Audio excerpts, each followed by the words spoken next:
Hello, Jeremy from Rhodeswood in Harrogate. Welcome back to our YouTube channel. Now, we've done an ironing video previously, and a good iron will come in a box with a set of instructions telling you what temperatures to use, how to do self-clean, the steam and all that.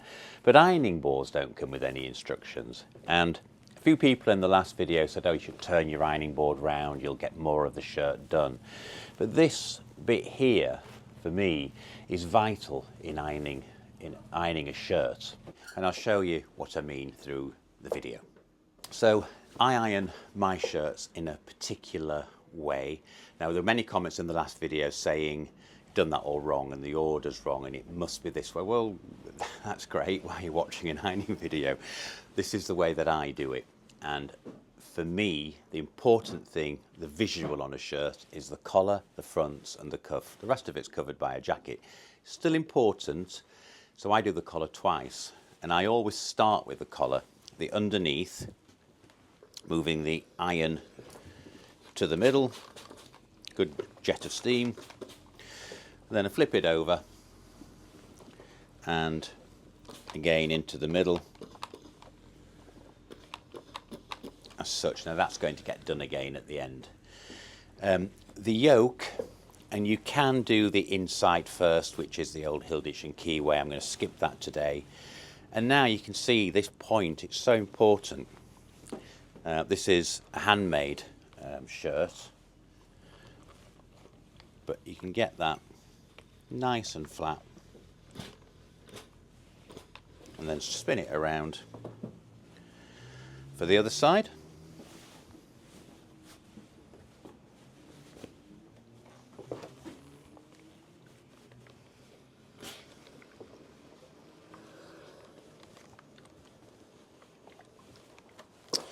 And then I go to the sleeves, and I know that iron is on that board. I'm not going to leave it too long. So this is a single needle seamed shirt. If you look here, there's just one row of stitching.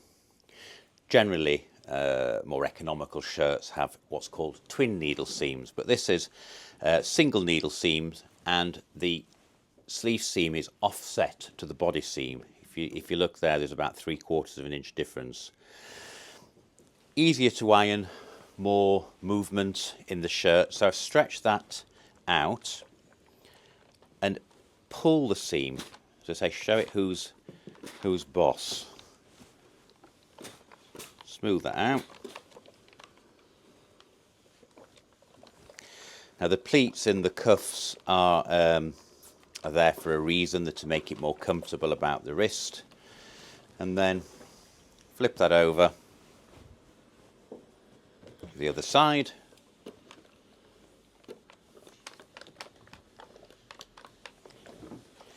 Now this is a single cuff. Generally I always wear double. In fact, we only sell double cuff shirts and formals. This is just a tri shirt. The inside of the cuff, and I press it flat, which upsets many of you because I appreciate a sleeve on a suit is round, and people say the cuff should be round, but I like a crease, so it's only my way. It's just my way. As I say, a lot of people don't like that. Don't do it, just do a flat shirt. So we've ironed both sleeves, and I now want to slip the shirt onto the board.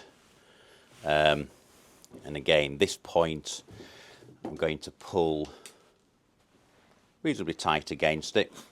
Just give this a little spray as well, it's quite dry this. And you pull down and get that seam absolutely straight, particularly on a twin needle seam, but I like my seams to look, you know, very, very well pressed. And this point on the board, it just gets into all those kind of nooks and crannies. If you were ironing, or pressing should I say, a jacket, a coat, you can get that into the sleeve head, into the shoulder.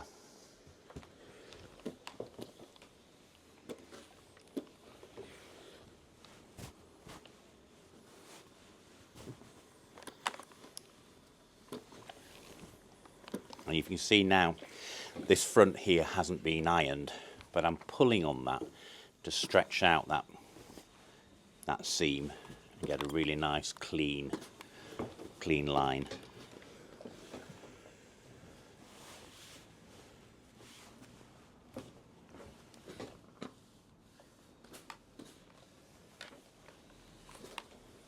So if we move on to the fronts, and there's been, 20 years ago, all our shirts were made with what's called a placket front. And since people aren't wearing ties as often, they're much harder to press. So we've stopped doing the placket and we do a plain front, which is as such, because you get a much better press for the people who choose not to wear a tie. So we're going to do the inside of that front, and again I'm stretching it as a press, flip it onto its front here,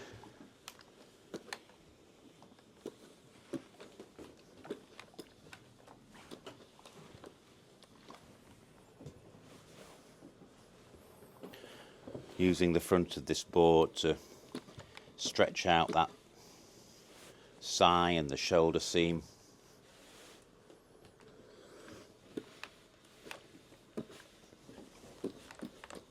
So again, you can see I've got the point of this board into that sleeve head.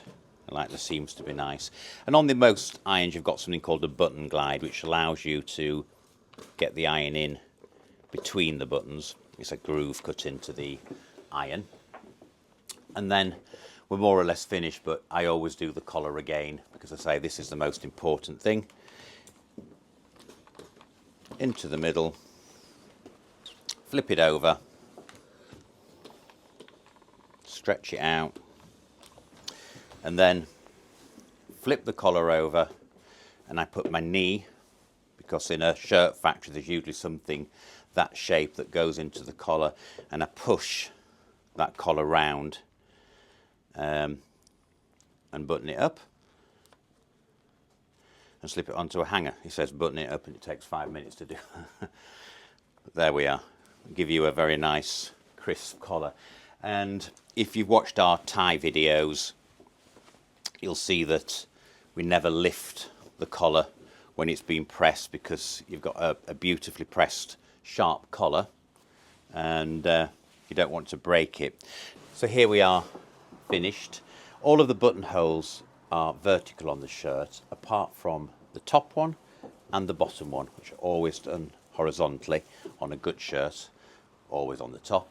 It just helps the button from coming undone with movement of your hips, and tends to anchor it here so that these stay done up.